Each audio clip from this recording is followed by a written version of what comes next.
Fans, welcome to episode 9 of Shooting from the Hip with the Kingpin. And I am Jack Kilby, Gentleman Jack Kilby, Executive Vice President of Great North Wrestling. The topic tonight is, what if the original ECW received a better or even adequate television deal than the one that they negotiated back in the day on TNN? Before we get to the man who is eminently qualified, an ECW original, to talk about this topic, I want to throw to the Angel, Kingpin, the man who arranged this whole joint. Kingpin, how are you? Well, I just wanted to just introduce Nova correctly, man. This is the guy who innovated wrestling. I mean, I've been in matches with him that just still I watch it dumbfounds that my body could bend that way, So Nova, thank you for coming on. I appreciate you taking the time out of your day just to even talk about the past. Nah, thanks, fellas. Angel, I think when Angel reached out, we tried to put this together for a minute. I just don't do a whole lot of these anymore. I just figure my story's already been told. I turned 51 years old last Monday. I've been in wrestling for a while, so I figure leave all these interviews and stuff to the new guys who are promoting stuff. But when Angel reached out and said, "Hey, Nova, can we?" I said, "Yeah, man. We'll rap about ECW a little bit." Angel, I never felt Angel got his full due as a worker in the business, especially after his latter time at ECW. He was one of the Baldies.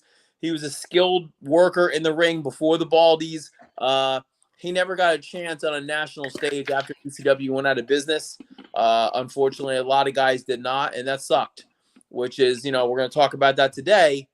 I think Angel and the Ball, especially Angel, is one of the guys who I think if ECW had a better deal and we'd be able to launch a little bit more, I think things would have been a little bit different. We probably still would have been sitting here 20 years later talking about it, but yeah, absolutely, man. But like I said, that's why I don't want to talk about like who trained you and stuff. We want to talk about like, hey, what if we did get a deal? What would have happened? What would have happened if things would have been different? Would I have grown hair and have a different gimmick? No. Yeah, but go ahead, Jack. You can start it off.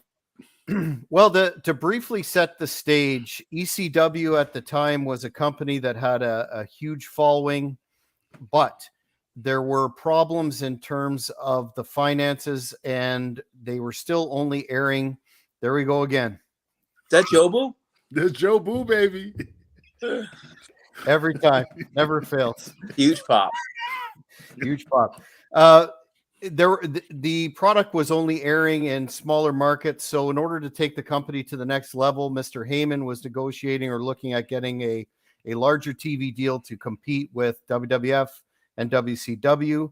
He struck a deal with the Nashville network, and it was hoped that this would provide the platform to take the company to the next level and increase revenue streams through advertising, et cetera, but it seemed that almost from the get-go, according to the historical record, Mr. Heyman was at odds with the Nashville network folks. They were told to tone down the product from the traditional EC. Very good. That's one of my faves too. Put you guys in there. Right on. Tone down the product from the traditional, ultra hardcore spots, et cetera. Even the theme music was criticized by the network as being demonic. So this created tension. Mr. Heyman introduced even the character of Don Callis, where he represented the antagonistic network, and it became quite a storyline. Then, after only a 13-month run, the nail in the coffin came when TNN signed or acquired the rights for Monday Night Raw to air on the network. And that was it. ECW was canceled. So the question remains, would the company's future have been radically different if they had acquired a more, let's say, lucrative or affable television deal where there was some promotion put behind it, et cetera. So that's the starting point of this discussion. Angel, what do you think? You go first. No, I'll let you go first. Well, I'm going to say this. I think with all three of us speaking about this today, a lot of this is going to be conjecture and what if and hypotheses. All I can do is talk about what the grumblings were and kind of what my take on it was. Angel and I were never privy to the books. We never saw the demographic, the money that was paid. I don't know any of that stuff. But I will say this. I always thought in the back of my mind that ECW on TNN was utilized. I don't know how it was strategized or how it was brought up or how the initial acquiring of the product occurred. But I always believed that TNN did a deal with WWE. Did a deal with ECW to show proof of concept. Like, hey, look, if we pay X amount of dollars to bring ECW onto TNN, let's open up the coffers even more to bring WWE on here, or WWF, I think at the time was, bring them on. So I think ECW is used as a test case to show that wrestling would draw on their network, because they matched it with the Roller Jam game thing that was on there.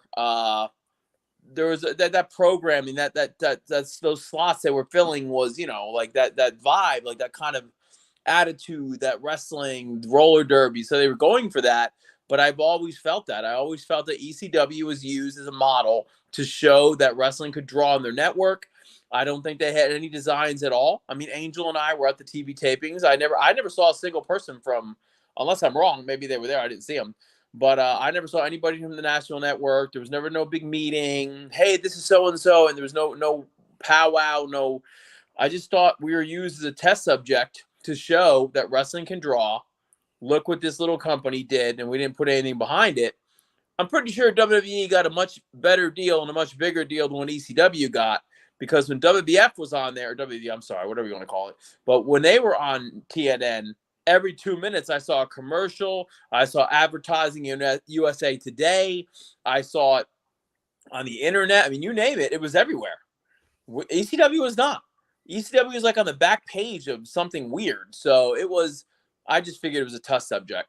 Yeah. And I agree with Nova. I never, ever saw anybody from the network, I mean, like I said, there was no meeting. Like, hey, this is Johnny. He's the guy who's going to be, dealing with us. And he's the guy, if you have any issues, just talk to him. No free t-shirts. No, I mean, nothing that even showed that we existed with TNN. Besides what we saw on TV. Again, nothing negative. I was excited. I'm not gonna lie, but it was just I just didn't see anything that just stood out. That like, okay, they're here. No equipment, no, camera crew, nothing. No boxes with TNN stickers on, no nothing. To be honest with you, I thought we got just as much exposure, if not better, from the MSG network and what the underground folks were putting out with the tape trading and all that kind of stuff. I just never felt like. I think I might have saw TNN advertised in a couple of the wrestling magazines for it, but other than that, I never saw it mentioned, never saw it promoted, never saw it booked. I even remember us doing I'm pretty sure Balls and Axel, they did an angle where they beat up some of the roller derby guys or something like that. Yeah, I was gonna mention that because Vito was there. And it was Vito, Balls Mahoney, Axel. I can't remember everybody else, and that got involved in it. Sure. Yeah, it was a crossover type of. I think Sal was there. I think Big Sal was there too. But doing there, I just remember, and they didn't even know why we were there. It was just so ill. Because we were wrestling there next door, and then we wound up at a roller skating rink watching these people do roller jam or whatever. There was none of those people ever came over to ECW, the roller skater guys. I mean, it was just they put way more money and energy in roller jam than it did ECW. I saw roller jam everywhere. I remember that freaking thing was advertised at the wazoo. But ECW was not. Yeah, and that's the thing. That was the only thing. Because any company, that acquires, an organization, like regardless if it's ECW, would be like, hey, man, we're going to send Nova to do a public signing at the Armory somewhere, just to get the name out there and stuff. I never saw nobody I never saw nobody being taken anywhere to promote. Like the Nashville Network. It wasn't a home base. Whether it's in the fairgrounds or one of the bigger, nothing. So, I mean, it is what it is, but I don't know how we'd ever be privy to that. Those files are probably sealed with those JFK files, but I have no idea what the back of the end deal looked like, but I just always believed that ECW was a test to see if wrestling would draw on TNN, and once it was a proof of concept, there was no interest in renewing. It was the highest rated show on their network. And they just continued after 12 or 13 months, and they took WWE, and that was it. So, good, Jack. What do you think Paul knew in terms of the negotiations and the plan? I've heard him over the years, do interviews where the stories have kind of been conflicting, but the overarching theme he tries to present is that he thought that they were going to give him a legitimate shot with the product, and of course it didn't turn out that way. Do you think he had any sense that it was a test case? I mean, I hope so. Paul's too smart of a businessman. He had Steve Carell and some other folks with him.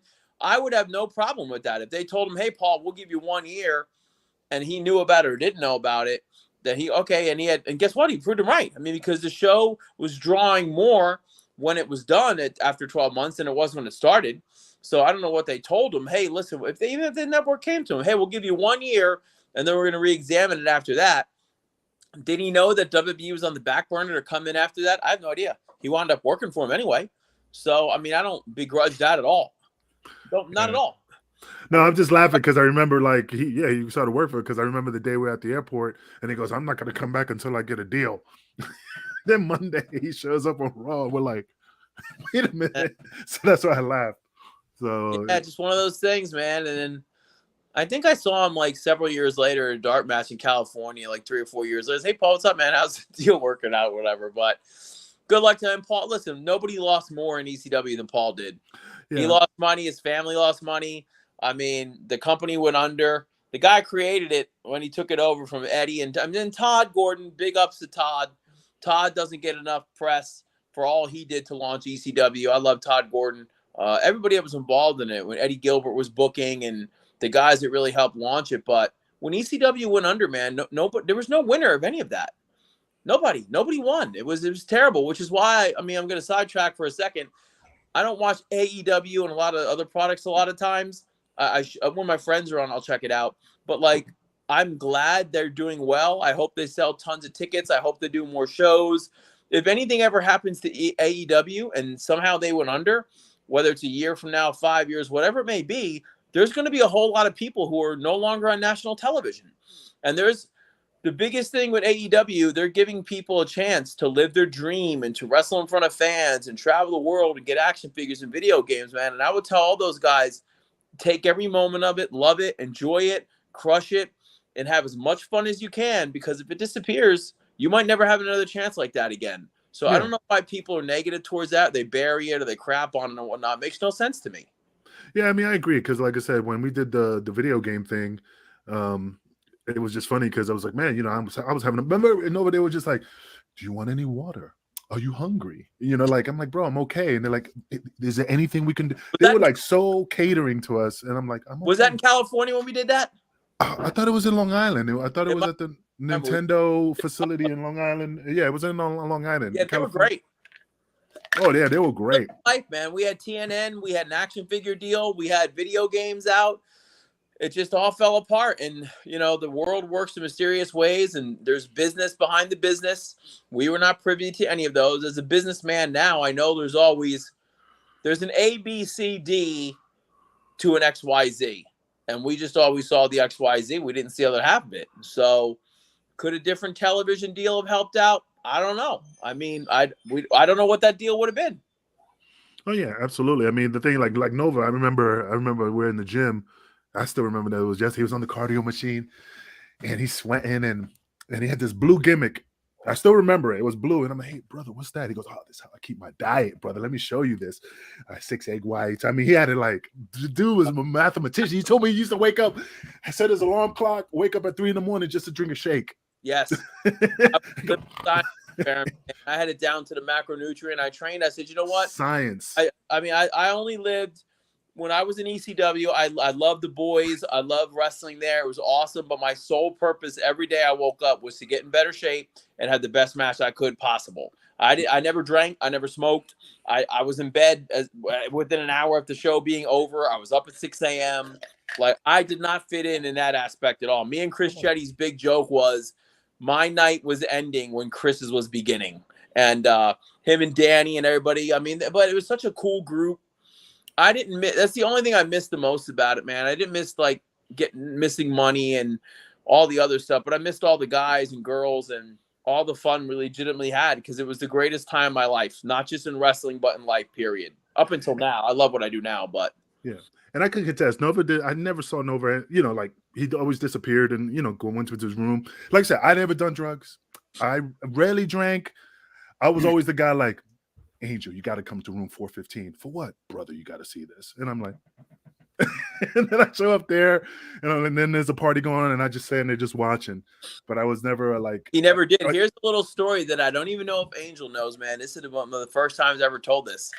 So ECW goes out of business, and about 6 months later, there was in Buffalo, New York, the ECW quote unquote reunion show, and Dreamer put it all together. This is like the week before Dreamer debuted on Raw. So we go up there, and I've been wrestling for D'Amore and a bunch of other guys. I'm all over Canada and stuff. So I go do this show. I'm in my hotel room the night before the show, and all the boys are flying to this and that. It's 9 o'clock at night. I'm already ready to pack it up and call it the night. So I'm walking back to the hotel room, and I see Angel. He pops around the corner. I hadn't seen him forever. And he's like, I said, yeah, man, I'm done. I'm going to bed. I had enough. And Angel's like, no, man, come on. You got to go out. You got to go out. And I looked at him. I said, all right, if you're going to go out, I'm just going to go out for like an hour or so. That's it. I go out. I meet a lady there. Her name's Melissa. We hung out and talked. We exchanged numbers. I wound up going to Canada like a week after I meet her. I wind up marrying her, and she's Olivia's mom. So what? I swear to God, Angel. I swear to God. So if it wasn't for the Kingpin just dragging you along? I don't know, because I was like, I can't. I wanted to go see everybody and hang out for a little bit. I knew how the night was going to end, and we had a big show the next day. And I'm like, man, Angel's gone. I haven't seen him forever. He's like, Nova, you got to go, man. I was like, all right, I'm going. And that's how it happened. That's awesome, brother. Yep. That's awesome. Like I said, I never partied the way everybody partied. Like no. I just did. A lot of us didn't. That was a big stigma, man. A lot of people thought everybody in ECW was nuts and crazy and all that. If you wanted to smoke, you could smoke. If you wanted to drink, you go have a drink. If you want to do hardcore, you did hardcore. If you wanted to bleed, you bled. But like nothing was ever forced on anybody. Nobody's ever bullied or traumatized or like there was none of that. No. I just was. I'm not gonna lie. The only thing, the reason I was never like that, because I was always mentally scared to end up. I never wanted to be on that list of individuals. Kingpin Angel passed away at 42 of whatever, and then I didn't want to be known on that list. So I always promised myself. I ain't gonna lie. I mean, I'm not gonna get into the weeds on this one. I don't blame the wrestling business for a lot of it. I can't. I mean, the business was good to me. It was good to Angel. It was good to Kevin Furtick, to Matt Morgan, to Johnny Jeter. I can go on and on. It's unfortunate. We just lost. I mean, whenever another ECW original passes away, I just kind of shake my head and like, man, that sucks, man. I can't wait till one day when everybody's all back together and the show we're going to have up in heaven. It's going to be nuts. But well, you'll pop for this one. Every time somebody passes away, you know, the boys always like to rib. DeVito always calls me, you next. He goes, you next, bitch. I'm like, God damn, dude, thanks, brother. But would a different TV deal change that? Again, I don't know, because I don't know what the deal would have been. I don't know how much it would have been for how many years. Now, do I think if there had been a substantial chunk of change that came in for a TV deal, do we stop some of the defections, I guess?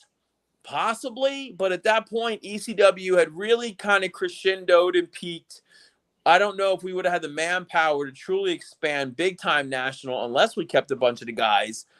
But right around the corner, what could have helped out, think about this. Within a couple months of ECW closing its doors, WCW was done too.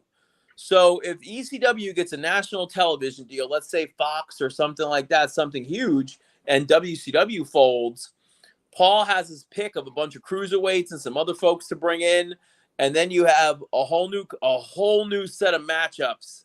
You know, Nova versus Kidman, Angel versus Juventud. Whatever, man. Like you have all these 10 or 15 guys whose contracts. I'm not talking about like Goldberg's going to come in and wrestle Dreamer, but it would have been a whole bunch of new guys. The company that went under, we could have had those guys come in, and anything could happen at that point.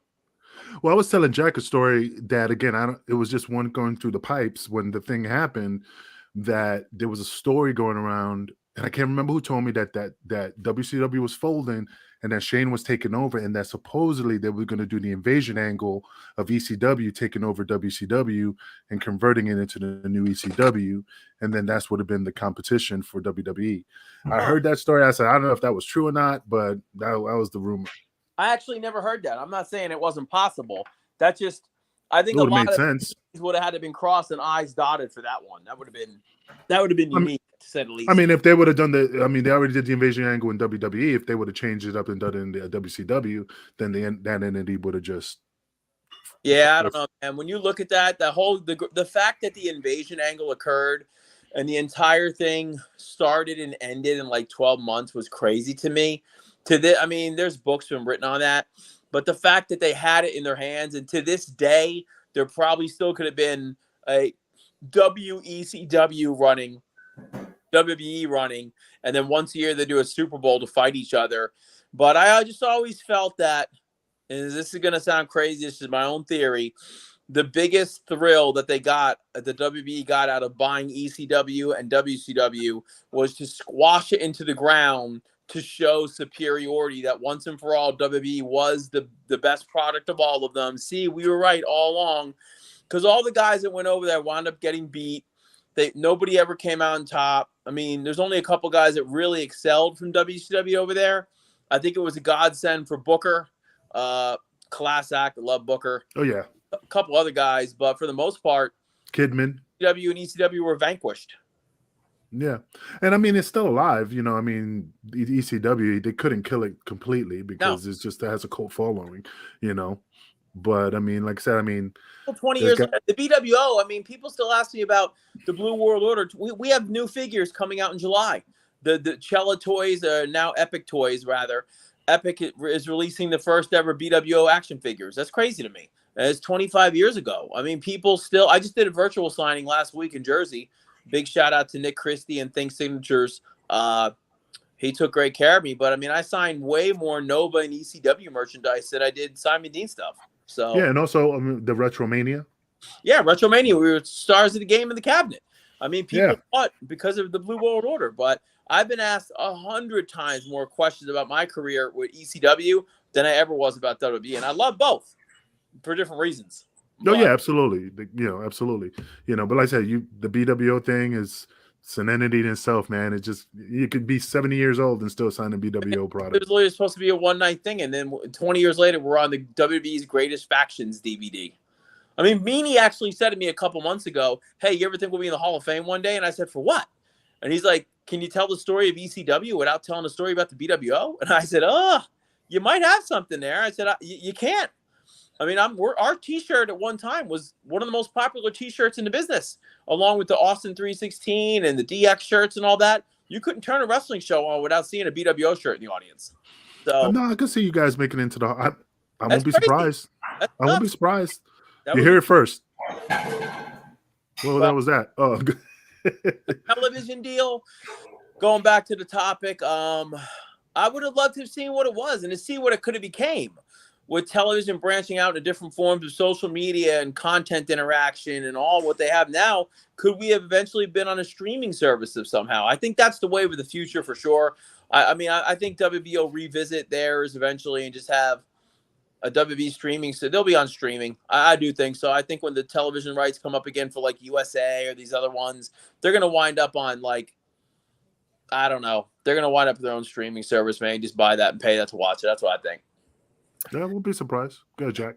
But before I ask you another related topic, Nova, you had mentioned before that back in the day you were a real calorie counter and had a very extreme, no pun intended, regimen.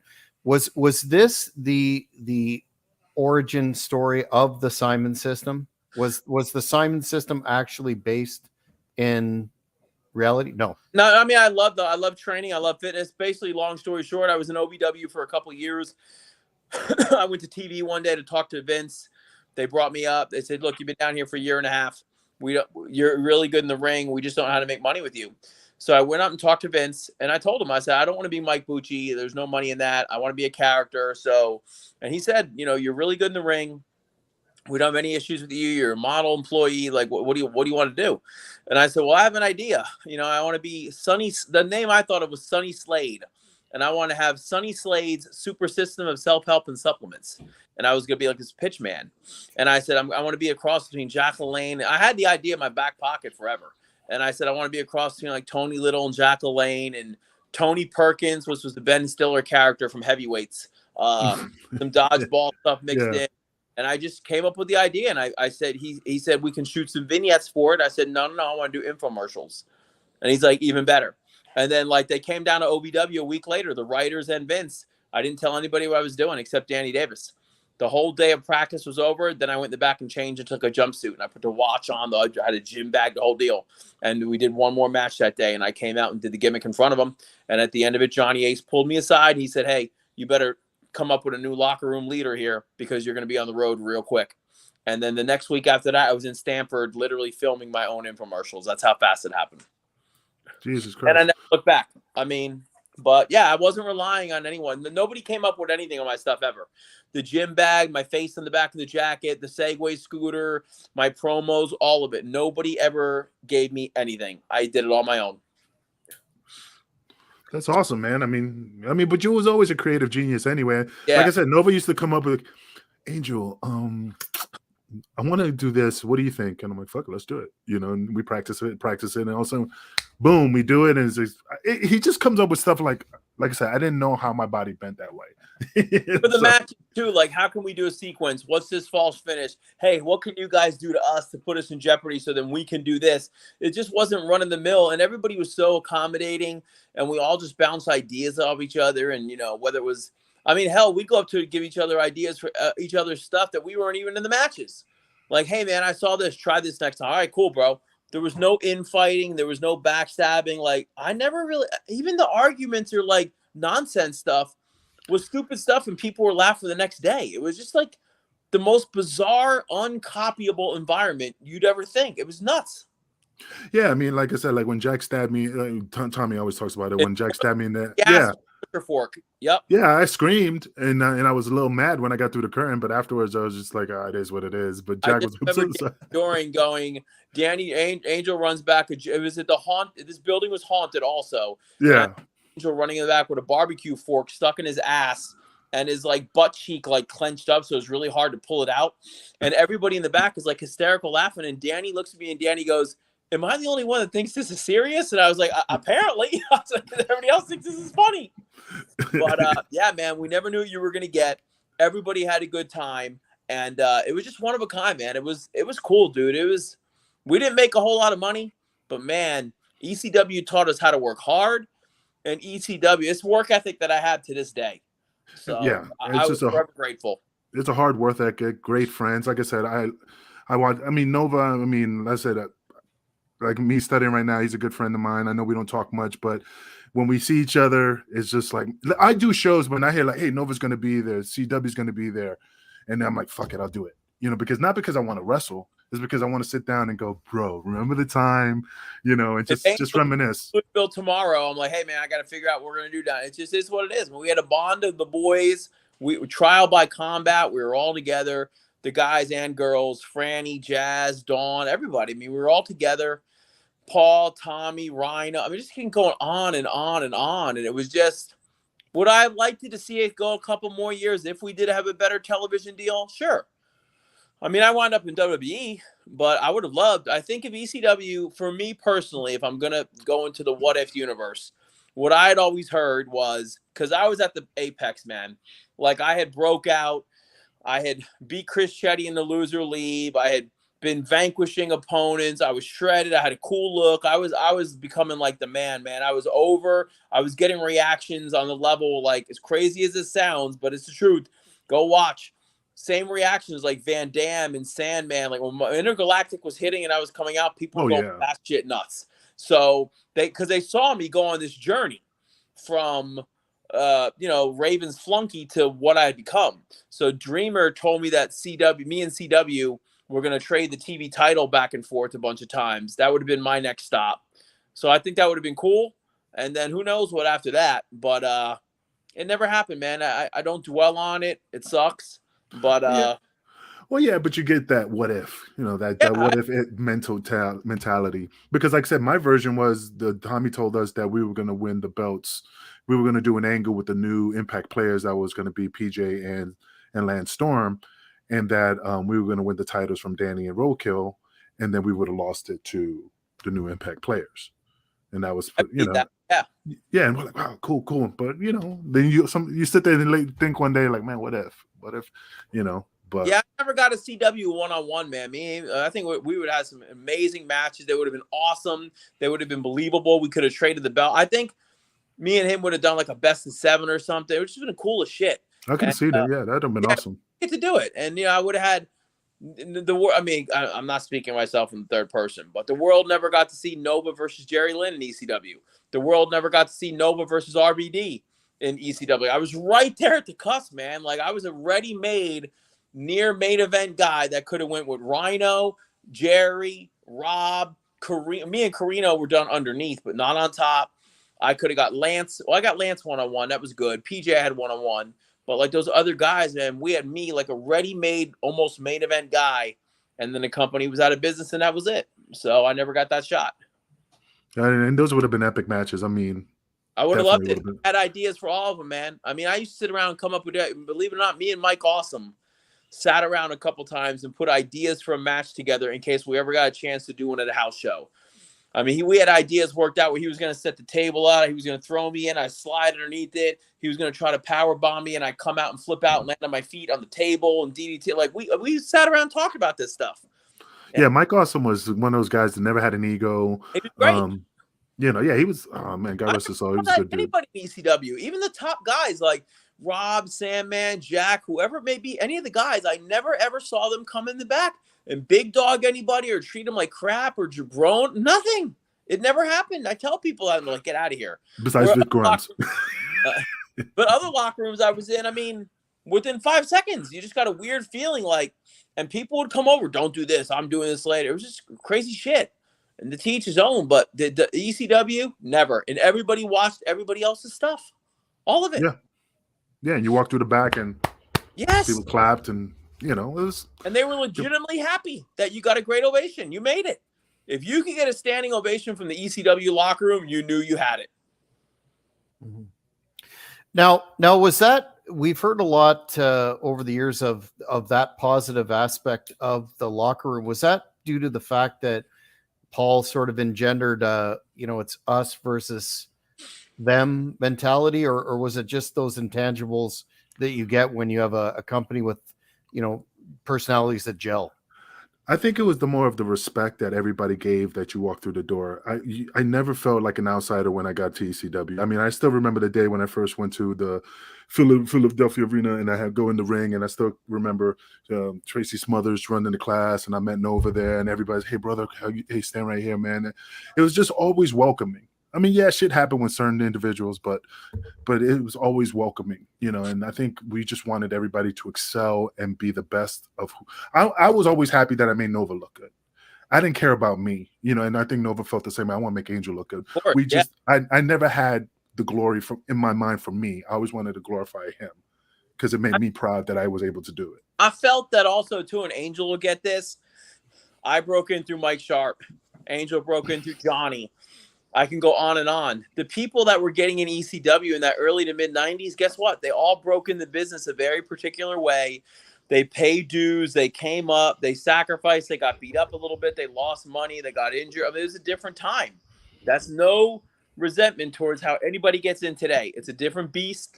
The set of the Avengers were not mad because Tom Holland came in and got the big push of Spider-Man, where Robert Downey Jr. acted for 30 years to get that part. You know what I mean? Like in today's day and age, nobody resents how somebody gets in.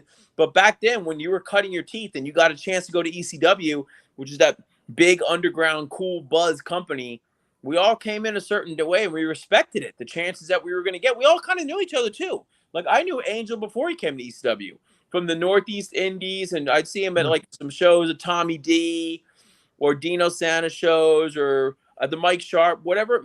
We just all kind of mingled together and found our way there. Yeah. Because we were all living there anyway. That's why they use a lot of the guys from the Northeast. We all lived in the Northeast. They weren't flying people in from California and had to pay for hotel and flights. Hell, if we had a shot in Baltimore, Philadelphia, somewhere in Pennsylvania, we would literally go do the show and a lot of times drive back home. Stay there night, wake up the next day and drive to the next one, instead of getting hotels and paying extra meals and all the other stuff. So we were all local. So that's why another reason they used all of us. I always thought. So the big question with respect to the TV deal especially at the end is the conjecture and the speculation around whether or not Paul was legitimately seeking another network to have the product on, or was quote unquote working everyone as he had an arrangement with WWE. Everybody talks about when he, debuted on Raw, et cetera, and it was a shock to everyone. So just from each of you in terms of your own perspectives, do you think that was legitimate, or was it just something that he was telling everyone to keep the wolves at bay, so to speak?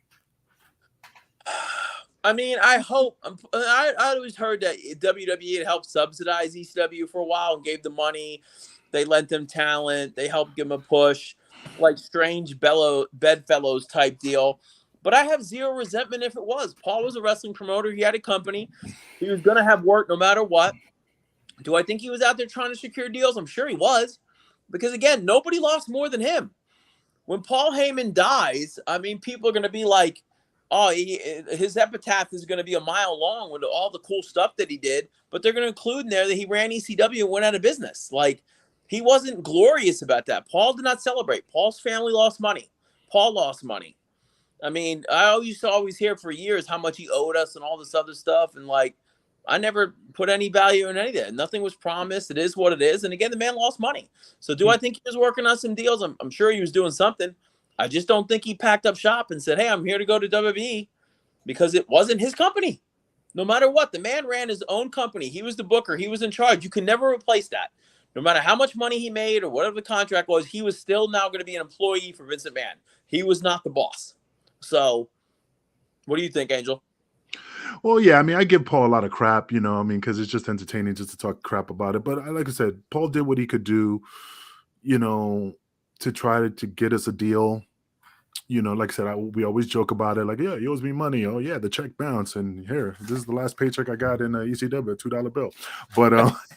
But, but like I said, if it wasn't for Paul, I always say this to the truth. If it wasn't for him to give me the opportunity to at least get some type of name recognition, like the Kingpin Angel, he gave me more than what anybody else, because Vince didn't give me an opportunity when I tried to go over there. He was the one that he called me over when I walked through that tryout the first time I met you, Nova, over there at the ECW.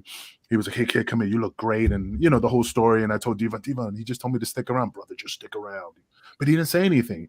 If he said stick around, just fucking stick around. And that's the history of it.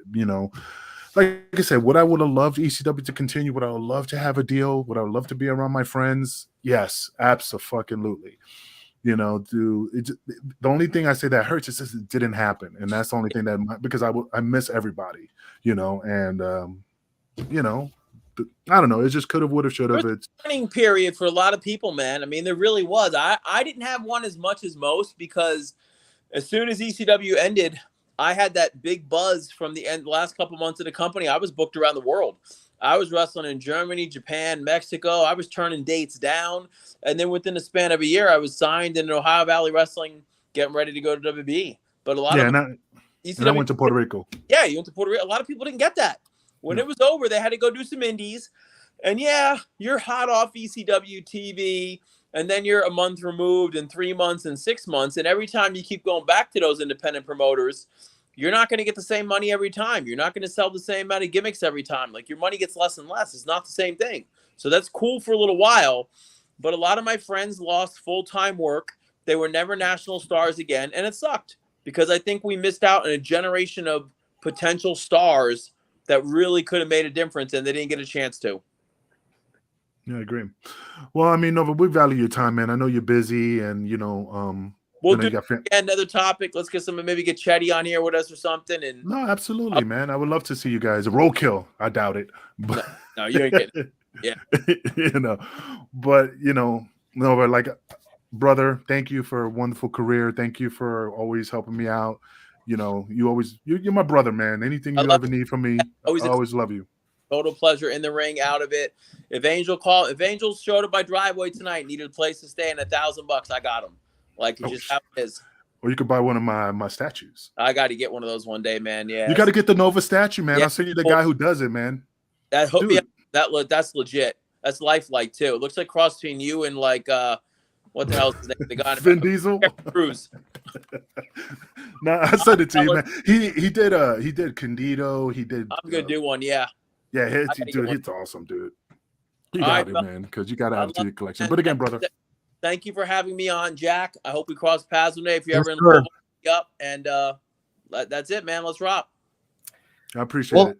Well, fans, thanks for joining us again on Shooting from the Hip. Thanks to the man Nova and, of course, the Kingpin for putting it all together. And we will see you all next time. Thank you for watching the Hannibal TV. Please like this video if you enjoyed it and click the subscribe button to not miss any of our latest shoot interviews, match videos, or news updates. Follow us on Twitter